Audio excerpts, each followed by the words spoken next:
Hello दोस्तों, स्वागत है आपका सक्सेस विथ राहुल चैनल में। दोस्तों, पिछले कई वीडियो से हम लोग प्राचीन इतिहास के विषय में पढ़ रहे थे और पिछले वीडियो में मैंने आपको पढ़ाया था कि भारत के प्राचीन इतिहास का स्रोत क्या है। और स्रोत में भी हम लोग पिछले क्लास में धार्मिक स्रोत शुरू कर चुके थे और धार्मिक स्रोत में सबसे पहले हम लोग को वेद पढ़ना था, जिसमें आपको वेद का इंट्रोडक्शन, वेद के बारे में ऊपर से कुछ जानकारी आपको पिछले क्लास में आपको दे दिए थे। और आज हम लोग जो 4 वेद है उसके बारे में पढ़ेंगे, ब्राह्मण ग्रंथ है उसके बारे में पढ़ेंगे, उपनिषद, आरण्यक, ये सब जितने भी हैं इन सब के बारे में जानेंगे। अगर वीडियो बहुत ज़्यादा बड़ा होगा तो फिर 2 पार्ट में बनाएंगे। तो आज हम लोग इस वीडियो में 4 वेद के बारे में अच्छे से जानते हैं, ताकि हम लोग को जो भी परीक्षा हो उसमें एक भी सवाल ना छूटे, ज़्यादातर सवाल बन जाए। तो आपको पिछले वीडियो में मैंने पढ़ाया था कि हमारा जो धार्मिक साहित्य है उसमें ब्राह्मण साहित्य में जो वेद है 4 है। 4 वेद में आपको ऋग्वेद, यजुर्वेद, सामवेद और अथर्ववेद, 4 वेद आपको बताए थे। आज वही 4 वेद के बारे में एक एक करके हम लोग जानेंगे। और आपको ये भी बताए थे कि भारत में जो सबसे पहले जो वेद लिखा गया, जो सबसे प्राचीन वेद था, उसका नाम था ऋग्वेद। और वेदों से जानकारी क्या मिलता है हम लोग को? तो वेदों से ऋग वैदिक काल, उत्तर वैदिक काल, यानी कि कह सकते हैं वैदिक सभ्यता का जानकारी प्राप्त होता है। वैदिक सभ्यता के बारे में अगर कहीं से भी जानकारी प्राप्त होता है तो वह एकमात्र स्रोत है आपको वेद। तो जो आज हम लोग को वेद पढ़ना है उससे हम लोग को वैदिक काल की जानकारी प्राप्त होती है। हम लोग यही तो पढ़ रहे हैं कि भारत के प्राचीन इतिहास का स्रोत क्या है, हमें जानकारी कहाँ कहाँ से प्राप्त होती है। तो वैदिक काल के बारे में, यानी कि वैदिक सभ्यता के बारे में जानकारी कहाँ से प्राप्त होती है? तो वेद से। और उसी वेद के बारे में हम लोग आज पढ़ेंगे। थोड़ा सा वैदिक काल के बारे में जान लेते हैं, ऐसे आगे हम लोग को पढ़ना है पूरा इसके विषय में। वैदिक काल जो है 1500 ईसा पूर्व से 600 ईसा पूर्व, यानी कि BC। ईसा पूर्व को BC भी कहा जाता है, पिछले कक्षाओं में मैंने आपको बताया था। अगर आप नहीं देखे हैं तो देख लीजिएगा और अच्छे से समझ में ये सब आएगा। तो वैदिक काल 1500 ईसा पूर्व से 600 ईसा पूर्व तक आपको चलता है। वैदिक काल को 2 भाग में बांटते हैं, एक ऋग वैदिक काल और एक उत्तर वैदिक काल। ऋग वैदिक काल में ही आपको ऋग्वेद का रचना हुआ। ऋग्वेद का रचना 1500 ईसा पूर्व से 1000 ईसा पूर्व में बीच में कहीं पे हुआ, इसी काल के दौरान हुआ। इसलिए इस काल को ही ऋग वैदिक काल कहते हैं, क्योंकि किस वेद का रचना हुआ? ऋग्वेद का। तो ऋग्वेद के रचना का काल क्या हो जाएगा आपको? 1500 ईसा पूर्व से लेकर 1000 ईसा पूर्व। और वैदिक काल का दूसरा हिस्सा है उत्तर वैदिक काल। उत्तर वैदिक काल आपको 1000 BC पे आपको ऋग्वेदिक खत्म होता है, तो 1000 BC से आपको चालू होगा और 600 BC तक चलेगा। ऋग्वेदिक काल के बाद उत्तर वैदिक काल। उत्तर वैदिक काल में आपको 3 वेदों का निर्माण हुआ। कौन कौन? एक यजुर्वेद, सामवेद और अथर्ववेद। तो टोटल वेद कितने हो गए? 4। और आज हम लोग विशेष रूप से यही 4 वेद, ऋग्वेद, यजुर्वेद, सामवेद, अथर्ववेद के विषय में जानेंगे, जिसमें पहला वेद कौन है? ऋग्वेद। तो देखिए, ऋग्वेद के विषय में आपको लिखा हुआ है, ऋग्वेद के विषय में हम लोग जानते हैं। आपको पिछले कक्षाओं में हम बताए थे कि ऋग्वेद क्या है। तो ऋग्वेद ऋचा यानी कि मंत्र या श्लोक, इसका संग्रह है। संग्रह मतलब कलेक्शन है। ऋग्वेद क्या है? तो ऋग्वेद श्लोकों का, ऋचाओं का, मंत्रों का संग्रह है। इससे, यानी कि ऋग्वेद से आर्य संस्कृति की प्रारंभिक जानकारी प्राप्त होती है हम लोग को। आर्य संस्कृति क्या है? वैदिक काल जो है, उस समय जो यहाँ पे भारत में जिनका वर्चस्व था वे थे आपको आर्य। आर्य के विषय में आप लोग अगले कक्षा में, आगे के विषय में जब वैदिक सभ्यता पढ़ाया जाएगा तो आप अच्छे से उसके विषय में जानेंगे। आर्य कौन थे, कहाँ से आए, भारत में आकर किस क्षेत्र में रहे, उनका भारत पर वर्चस्व कैसे हो गया। तो ये सब हम लोग सब अगले कक्षाओं में पढ़ेंगे। अभी आपको यहाँ पे लिखा हुआ है कि आर्य संस्कृति जो थी उसकी प्रारंभिक जानकारी। आर्य संस्कृति मुख्य रूप से 1500 ईसा पूर्व से 600 ईसा पूर्व। तो उसके जो सबसे पहले वाला जो काल है उसकी जानकारी कौन सा वेद से मिलेगा? ऋग्वेद से, क्योंकि उस समय किस वेद की रचना हुई? ऋग्वेद की। तो आर्य संस्कृति की प्रारंभिक जानकारी कहाँ से मिलती है? ऋग्वेद से। और बाद की जानकारी कहाँ से मिलती है? तो इन तीनों वेदों से मिलती है। इसके बाद है कि ऋग्वेद जो है, जैसे आप कोई पुस्तक खोलते हैं तो पुस्तक में आपको अध्याय दिया हुआ रहता है। अध्याय के अंदर जाइए तो पैराग्राफ है, ये सब रहता है। पैराग्राफ के अंदर लाइन है, सब रहता है, लाइन बाई लाइन लिखा हुआ रहता है। उसी प्रकार से ऋग्वेद जो है, ऋग्वेद के अंदर जाइएगा तो आपको मंडल मिलेगा। ऋग्वेद के अंदर में क्या मिलेगा? मंडल। मंडल के अंदर जाइएगा तब आपको सूक्त मिलेगा। क्या मिलेगा जी? सूक्त। और सूक्त के अंदर जाइएगा तब आपको ऋचा मिलेगा। ऋचा यानी कि मंत्र। तो ढेर सारे मंत्र मिलकर सूक्त बनाते हैं और ढेर सारे सूक्त मिलकर मंडल, और मंडल कितने हैं? तो 10 मंडल मिलकर बना है ऋग्वेद। तो ये पूरा व्यवस्था है। तो ऋग्वेद में कितने मंडल हैं? तो ऋग्वेद में मंडलों की संख्या 10 है। कितने मंडल? 10 मंडल। जिसमें आपको, अब मंडल 10 है तो 1 2 3 4 5 6 7 8 9 10 प्रथम मंडल, द्वितीय मंडल, ऐसे होगा। तो जो पहला मंडल जो लिखा गया है, संग्रहित किया गया है, यह बाद में किया गया है। दूसरा जो था, दूसरा मंडल, आज जो हम लोग जो देखते हैं कि दूसरा मंडल है, यह सबसे पहले आपको लिखा गया था, दूसरा से लेकर 7वां तक। तो अगर आपसे सवाल पूछे कि ऋग्वेद की कौन सा ऐसा मंडल है, ऋग्वेद का कौन सा ऐसा मंडल है जो सबसे प्राचीन है, तो प्राचीन मंडल में आपको 2 से लेकर 7 तक आ जाएगा। तो 2 3 4 5 6 7 इतना जो मंडल आपको है, यह सबसे प्राचीन मंडल है। और इन मंडलों को हम लोग वंश मंडल भी कहते हैं। वंश मंडल मतलब ये जो आपको 2 से लेकर 7 तक आपको जो मंडल है, यह एक ही वंश के ऋषियों के द्वारा लिखा गया है। एक ही वंश के ऋषि थे, उनके द्वारा इन सभी मंडलों का निर्माण किया गया, रचना किया गया है। इसलिए 2 से लेकर 7 तक जो भी आपको मंडल है उसे वंश मंडल कहा जाता है। अब 2 3 ऐसे करते 7 तक तो लिखा गया। अब बाद में जुड़ा 8वां, फिर जुड़ा 9वां, और फिर जुड़ा आपको पहला। देखिए 2 से लेकर 7 तक तो सबसे पहले लिखा गया, फिर लिखा गया 8वां जोड़ा गया, फिर आपको 9वां जोड़ा गया, और फिर आपको शुरू वाला पहला जोड़ा गया, यानी कि पहला बाद में जोड़ा गया। तो 2 से 7 तक सबसे प्राचीन, फिर 8वां जुड़ा, 9वां जुड़ा, पहला जुड़ा, और सबसे लास्ट में आपको जुड़ता है 10वां मंडल। तो टोटल ऋग्वेद में कितने मंडल हो गए? 10 मंडल। जिसमें सबसे प्राचीन कौन कौन हो गया? तो 2 से लेकर 7 तक। तो 2 से लेकर 7 तक के बाद फिर कौन सा मंडल बढ़ा? तो 8वां। फिर कौन बढ़ा? तो 9वां। फिर कौन बढ़ा? तो पहला। और फिर लास्ट में कौन बढ़ा? सबसे, माने कि अंत में कौन सा मंडल जुड़ा? तो 10वां मंडल। सबसे अंत में जुड़ने वाला मंडल आपको 10वां मंडल है। अभी आपको बताएं कि ऋग्वेद के अंदर में आपको मंडल, तो मंडल टोटल कितने? 10। अब 10 मंडल के अंदर जाइएगा तो आपको क्या मिलेगा? सूक्त। तो कितने सूक्त हैं? तो ऋग्वेद में आपको 1028 सूक्त है। कुल सूक्तों की संख्या क्या है? 1028। जिसमें आपको 1017 जो सूक्त हैं वह साकल शाखा के हैं, और 11 सूक्त आपको बालखिल्य के हैं। अभी बालखिल्य और साकल शाखा क्या है?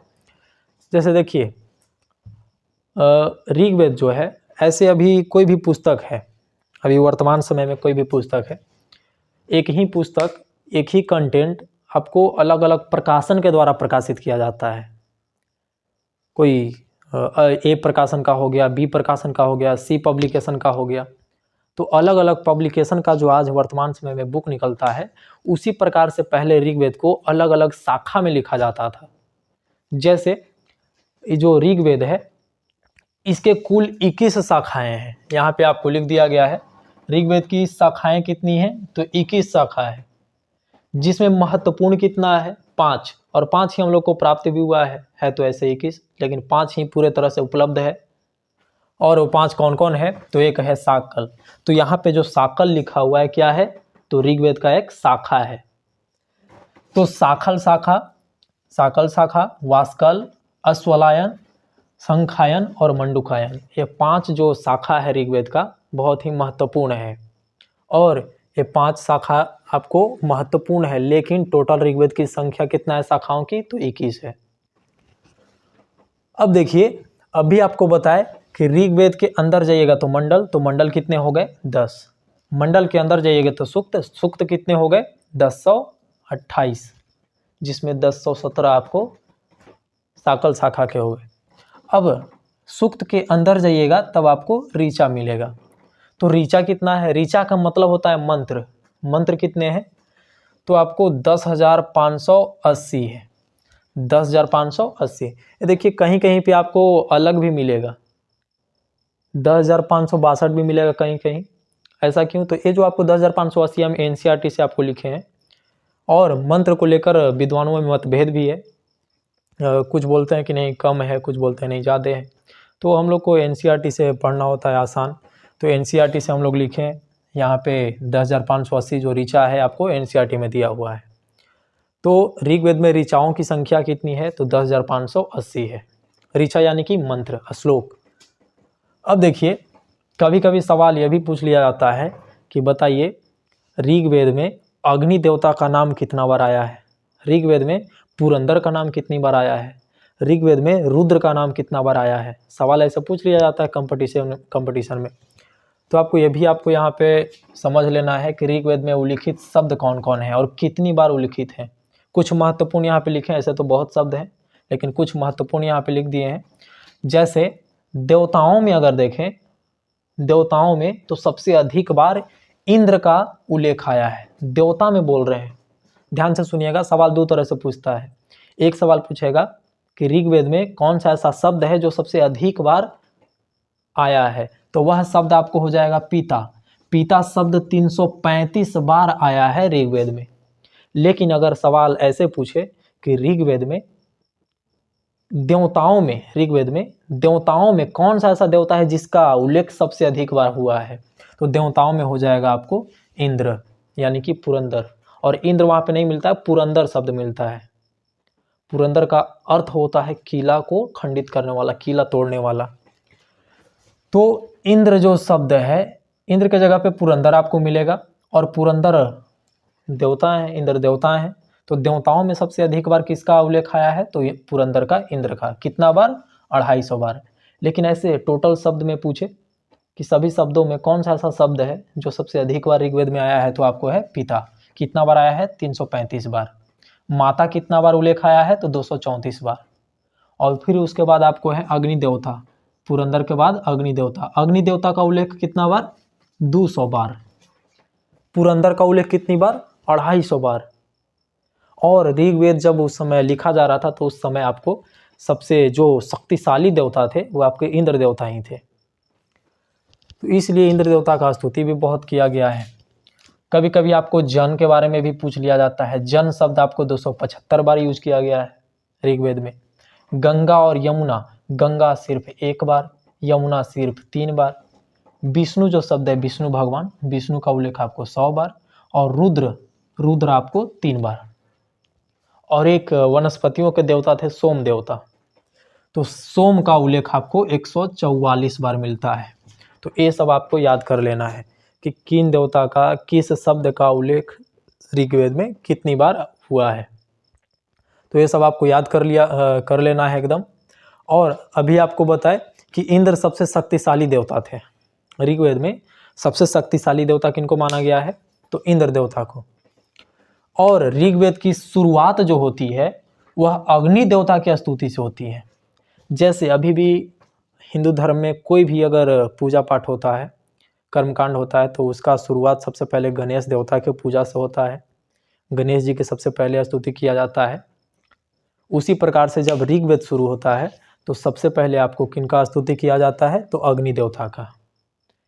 अब इससे ये मत समझ लीजिएगा कि सबसे शक्तिशाली थे इसलिए इनका सबसे पहले स्तुति किया गया। सबसे शक्तिशाली आपको कौन थे, तो इंद्र देवता थे। और सबसे अधिक बार आपको देवताओं में उल्लेख किनका मिला है, तो इंद्र देवता का मिला है। लेकिन शुरुआत किन से होता है, तो अग्नि देवता से। अग्नि देवता के स्तुति से, प्रार्थना से चालू होता है ऋग्वेद। अब ऋग्वेद जो है ऋग्वेद में टोटल कितने मंडल हैं? 10 मंडल। 10 मंडल में कभी कभी सवाल पूछ लिया जाता है कि बताइए जो अभी 4 वर्ण है कौन से मंडल में उल्लेख किया गया है, गायत्री मंत्र कौन से मंडल में उल्लेख किया गया है। कुछ कथन दे दिया जाता है, बोला जाता है बताइए यह किस मंडल में है, ऋग्वेद का किस मंडल में उल्लेखित है। तो कुछ इस सबसे सवाल भी पूछ लेता है, दशराग्य युद्ध का उल्लेख आपको किस मंडल में किया गया है। तो इस तरह से सवाल पूछा जाता है, तो ये सब भी जान लेते हैं हम लोग। देखिए जो ऋग्वेद का जो तीसरा मंडल है, तीसरा मंडल में आपको गायत्री मंत्र है जो सूर्य देवता को समर्पित है। ओम भूर्भुवः स्वः, ये जो आप सुनते हैं गायत्री मंत्र, गायत्री मंत्र से किनका स्तुति किया जाता है? तो सूर्य देवता का। और यह विश्वामित्र के द्वारा लिखा हुआ है।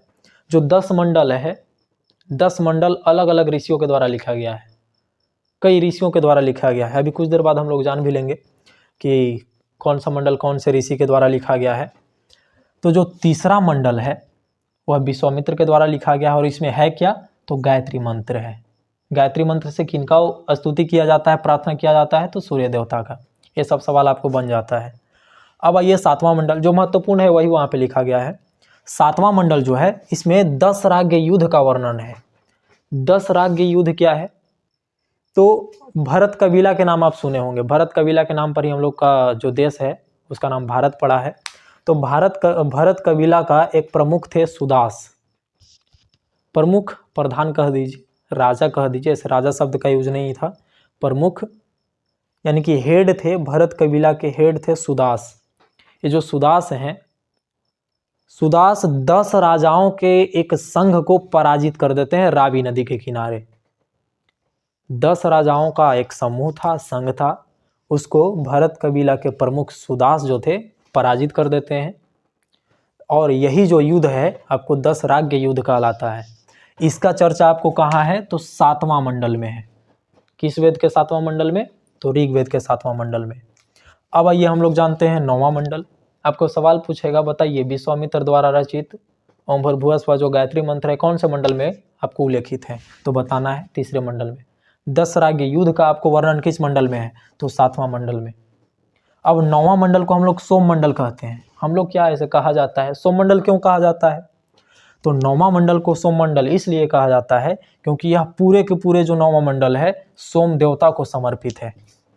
सोम देवता भी बताए वनस्पतियों के देवता थे, तो सोम देवता का ही स्तुति पूरा का पूरा आपको 9वां मंडल मिलेगा, इसलिए सोम मंडल ही 9वां मंडल को कहा जाता है। 9वां मंडल में एक कथन भी मिलता है जो आपको बहुत बार सवाल आ चुका है, पूछ लिया जाता है, मैं कवि हूँ, मैं कवि हूँ, मेरे पिता वैद्य हैं, मेरी माँ अन्न पीसने वाली है, यानी मेरी माँ अन्न पीसती है। इसमें बताया जा रहा है कि मैं कवि हूँ, मेरे पिता वैद्य हैं और मेरी माँ अन्न पीसती है। इससे आपको थोड़ा वर्ण व्यवस्था के बारे में भी बताया जा रहा है कि वर्ण व्यवस्था जातिगत आधार पर नहीं था, कर्म के आधार पर था। यानी कि एक ही परिवार में अलग अलग कर्म करने वाले अलग अलग लोग हो सकते थे, तो जाति कर्म के आधार पर बांटा गया, यह भी बताया जा सकता था इस पंक्ति से। और सवाल पूछ लिया जाता है कि यह पंक्ति ऋग्वेद के कौन से मंडल में उल्लिखित है? तो कौन से मंडल में है? तो 9वां मंडल में है। मैं कवि हूँ, मेरे पिता वैद्य हैं और मेरी माँ अन्न पीसने वाली है। यह युक्ति 9वां मंडल में ही मिलता है। सुक्ति मतलब होता है अच्छा उक्ति, अच्छा सोच, अच्छा विचार। तो 9वां मंडल में आपको जो कथन है मिलता है। अब 9वां मंडल के बाद देखिए सबसे पहले तीसरा मंडल जाने, फिर 7वां, फिर 9वां और फिर अब लास्ट में जानेंगे हम लोग 10वां मंडल। 10वां मंडल में एक सूक्ति है जिसका नाम है पुरुष सूक्त। पुरुष सूक्त में आपको वर्ण व्यवस्था का उल्लेख है। वर्ण व्यवस्था आप लोग जानते होंगे, जैसे भारत में वर्ण व्यवस्था जो है हिंदू धर्म में ब्राह्मण, क्षत्रिय, वैश्य और शूद्र, यही आपको वर्ण व्यवस्था है। 4 वर्ण है। तो 4 वर्ण का जो ये व्यवस्था है किस सूक्त में है? तो पुरुष सूक्त में है। सवाल पूछे कि वर्ण व्यवस्था का जो आपको व्यवस्था है किस सूक्त में है? तो पुरुष सूक्त में है। किस वेद में है? तो ऋग्वेद में है। ऋग्वेद के कौन से मंडल में है? तो 10वें मंडल में है। इतना आपको सवाल बनाया जा सकता है। और शूद्रों का सर्वप्रथम उल्लेख भी 10वें मंडल के पुरुष सूक्त में ही मिलता है। जैसे अभी आपको बताया कि 4 वर्ण थे, ब्राह्मण, क्षत्रिय, वैश्य और शूद्र। तो शूद्रों का सबसे पहले उल्लेख भी आपको किस मंडल में मिलता है? 10वें मंडल में मिलता है। तो सवाल कैसे भी घुमाकर किया जा सकता है, आपको सब कुछ याद रखना है। अब देखिए ऋग्वेद के जो आपको 10,580 मंत्र हैं, इनको जो भी पढ़ेगा, यानी कि ऋग्वेद के जो भी पुरोहित होते थे, ऋग्वेद के पढ़ने वाले होते थे, ऋग्वेद के पढ़ने वाले को, ऋग्वेद के मंत्रों के उच्चारण करने वाले को, ऋग्वेद के पुरोहित को होता या होत्री कहा जाता है। तो इतना बात हम लोग ऋग्वेद के बारे में जाने कि ऋग्वेद क्या है, ऋग्वेद में क्या क्या है, ऋग्वेद में किस शब्द का उल्लेख कितना बार है, ऋग्वेद में कितना मंडल है, ऋग्वेद में कितना सूक्त है। ये सब आप जैसे लिखा हुआ है वैसे ही आप सुनकर नोट कर लीजिएगा, आपको बहुत फायदा पहुंचाएगा, फायदेमंद लगेगा। कोई भी एग्जाम में आपको ये सब 1 नंबर, आपको 2 नंबर पूछ ही लिया जाता है। तो देखिए ऋग्वेद में टोटल मंडलों की संख्या कितनी है? 10 है। तो अब हम लोग जान लेते हैं कि 10 मंडल कौन कौन है और इसके रचयिता कौन कौन है। ऋग्वेद के 10 मंडल और सभी मंडल अलग अलग ऋषियों के द्वारा रचे गए हैं। तो 10 मंडल किन किन ऋषियों के द्वारा लिखे गए हैं आपके सामने है। इधर है ऋग्वेद के 10 मंडल और इधर है उसके रचयिता। तो ऋग्वेद का जो प्रथम मंडल है, ऋग्वेद का प्रथम मंडल बहुत सारे ऋषियों के द्वारा लिखा गया है, अनेक ऋषियों के द्वारा लिखा गया है। अनेक ऋषि में जैसे कौन कौन है? तो दीर्घतमा है, मधुछंदा है, मेघातीर्थ हैं, अगस्त्य ऋषि हैं आदि बहुत सारे ऋषि हैं। इसलिए ऑप्शन में आपको इन सब में से कोई नहीं मिलेगा, ऑप्शन में आपको अनेक ऋषि रहता है। ऋग्वेद के प्रथम मंडल के रचयिता कौन है? तो अनेक ऋषि ऑप्शन में रहता है। अगर इन सब में से कोई ऑप्शन रहे तो ये सब होगा। कभी कभी छांटने को ये भी देता है कि बताइए निम्न में से कौन से ऋषि प्रथम मंडल से संबंधित नहीं है। तो 3 दे देगा आपको प्रथम मंडल वाला, 1 दे देगा आपको विश्वामित्र, तो वहाँ पे विश्वामित्र सही ऑप्शन होगा। तो आपको एकदम याद रखना है कि प्रथम मंडल किन किन ऋषियों से संबंधित है, दूसरा मंडल किन किन ऋषियों से संबंधित है। तो द्वितीय मंडल जो है गृत्समद एवं इनके वंशों के द्वारा लिखा गया है। गृत्समद ऋषि और इनके वंशज जो थे वे मिलकर द्वितीय मंडल का रचना किए हैं। तृतीय मंडल जो है विश्वामित्र के द्वारा लिखा गया है, जिसमें गायत्री मंत्र है, आपको बताया भी। चौथा मंडल जो है, चतुर्थ मंडल, वामदेव के द्वारा रचा गया है। पंचम मंडल अत्रि के द्वारा लिखा गया है और षष्ठम मंडल भारद्वाज के द्वारा और सप्तम मंडल वशिष्ठ के द्वारा रचा गया है। तो आपको दूसरा, तीसरा, चौथा, पांचवा, छठा, सातवां, ये जो आपको 2 से लेके 7 तक जो मंडल है, जिन ऋषियों के द्वारा लिखा गया है, ये सब के सब एक ही वंश के थे, एक ही खानदान के थे। इसलिए ये जो आपको 2 से लेकर 7 तक है, इस मंडल को हम लोग वंश मंडल कहते हैं। क्या कहते हैं? वंश मंडल। और आपको जो 8वां जो आपको मंडल है, कणव और अंगिरस ऋषि के द्वारा लिखा गया है। 9वां जो मंडल है, पौमान और सोम जैसे अनेक ऋषियों के द्वारा लिखा गया है। बहुत सारे ऋषि हैं, इसलिए 2 कुछ एग्जाम्पल और अनेक ऑप्शन में दे देता है। 10वां जो आपको है, त्रित, विमद आदि ऐसे ही अनेक और ऋषि हैं जिनके द्वारा आपको 10वां मंडल लिखा गया है। तो ये आपको ऋग्वेद के बारे में कुछ जानकारी था। अब इसके बाद आपको यजुर्वेद, सामवेद और अथर्ववेद है। तो ये वीडियो काफ़ी लंबा हो जाएगा। तो आज के वीडियो में हम लोग ऋग्वेद के बारे में ही जानकारी, इतना ही जानकारी प्राप्त करते हैं। और नेक्स्ट वीडियो में हम लोग यजुर्वेद, सामवेद, अथर्ववेद, ब्राह्मण ग्रंथ, आरण्यक उपनिषद, ये सब के विषय में जानेंगे। तो आज का वीडियो अगर आपको अच्छा लगा होगा तो लाइक कीजिएगा, कमेंट कीजिएगा और शेयर भी कर दीजिएगा। तो आज का वीडियो इतना ही रखते हैं। धन्यवाद।